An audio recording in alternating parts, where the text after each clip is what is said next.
যাকাত ওই ব্যক্তিদের উপরে দেওয়া ফরজ যাদের সম্পদ আছে এবং নির্দিষ্ট পরিমাণ সম্পদ আছে, বেশি সম্পদ আছে, স্বর্ণ অথবা রূপা। শুধু স্বর্ণ থাকলে 7.5 ভরি স্বর্ণ আর রূপা থাকলে 52.5 তোলা রূপা, এই পরিমাণ যদি গহনা থাকে তাহলে প্রতি বছর ওইটার যে বাজার মূল্য বিক্রয় করতে গেলে এখন যে মূল্য আসবে সেই মূল্য অনুযায়ী শতকরা 2.5 টাকা, 1 লাখে 2.5 টাকা, এই হারে যাকাত বের করে বছরে একবার সেটা গরিবকে দিতে হবে। কথা কি বুঝাতে পারছি? আর যদি নগদ টাকা থাকে তাহলে ওই যে রূপা 52.5 তোলা রূপা কেনার জন্য যে টাকা দরকার হয়, সামান্য কিছু টাকা হলেই আজকাল হয়ে যায়, 50,000-ও কম সম্ভবত, এই টাকা হলেই 52.5 তোলা রূপা কেনা যায়। 52.5 তোলা রূপা কিনতে যে পরিমাণ টাকা লাগে, যখন যে বছর আপনার কাছে টাকা আছে বাজারে কি দাম আছে সেটা দেখে ওই পরিমাণ টাকা যদি আপনার ব্যাংকে থাকে অথবা কাউকে হাওলাত দিয়ে রাখছেন অথবা ক্যাশ আছে অথবা দোকানে মালের আকারে আছে, যেভাবেই হোক ওইটা সম্পদটা যদি আপনার কাছে থাকে, যাকাত দেওয়ার মতো সম্পদ, 1 বছরে একবার যাকাত দিতে হবে। বছরে কয়বার যাকাত দিতে হবে? অনেক মানুষ আছেন যে আমরা মনে করি গরিব, অথচ তার উপরে যাকাত ফরজ, কারণ 52 তোলা রূপার দাম সামান্য, এই টাকা আজকাল অনেকের কাছেই আছে। এই টাকা যদি 1 বছর থাকে তাহলে একবার যাকাত দিতে হয়। যাকাতটা আমাদের সমাজে খুব কম মানুষ আদায় করে, দিতে চায় না, মনে করে সম্পদ সব আমার, ভোগ করে। আসলে মরার সময় সব রাইখা কবরে চলে যায়, ঠিক না ঠিক?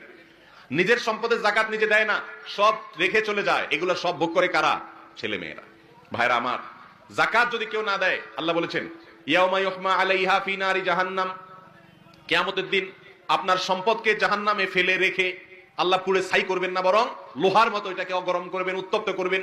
যার সম্পদ যত বেশি তার শাস্তি তত বেশি হবে যদি সে যাকাত না দেয়।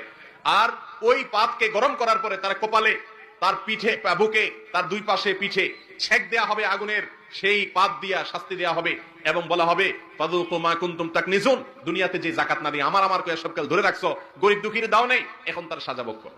ভাইরা আমার, এই জন্য যাকাত দিতে হবে যাদের সম্পদ আছে। সম্পদ থাকলে হিসেব করে আলেমদের কাছে যা জিজ্ঞাসা করে আপনার সম্পদের যাকাত আসে কিনা, আসলে কত টাকা আসে, বছরে কখন আসে, হিসাব করে বের করে যাকাত দিয়ে দিবেন।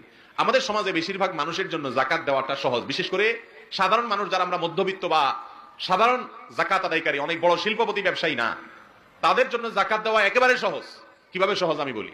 আমরা সারা বছরই আত্মীয় স্বজন, গরিব দুঃখী, আশপাশে পাড়ার প্রতিবেশী, টুকটাক সবাইকে দেওয়া লাগে কি লাগে না? লাগে। আজকে ভাগ্নির বিয়া, পরশু ভাতিজির বিয়ে, তরশু এলাকার একটা গরিব মানুষের চিকিৎসার খরচ লাগে, এরকম টুকটাক কাজে আমাদের সবসময় দেওয়া লাগে কি লাগে না? এই লাগাটা, এই দেওয়াটা আপনি শুধুমাত্র যাকাত থেকে হিসাব করে করে দিবেন। কোত্থেকে দিবেন? যাকাত থেকে, বাস, তাহলে হয়ে গেল। যাকাত সারা বছর ধরে দেওয়া যায়। আপনি শুধু ডায়েরিতে বা একটা খাতাতে লিখে রাখবেন যে আজকে একজন গরিব আসলো, তাকে এটা দিলাম যাকাত থেকে, নোট করে রাখেন। বছর শেষে এবার হিসাব করলেন কত টাকা দিলেন, আপনার যে যাকাত আসছে সেখান থেকে আপনি এটা বাদ দিলে হয়ে গেল। কত সহজ। অতএব যাকাত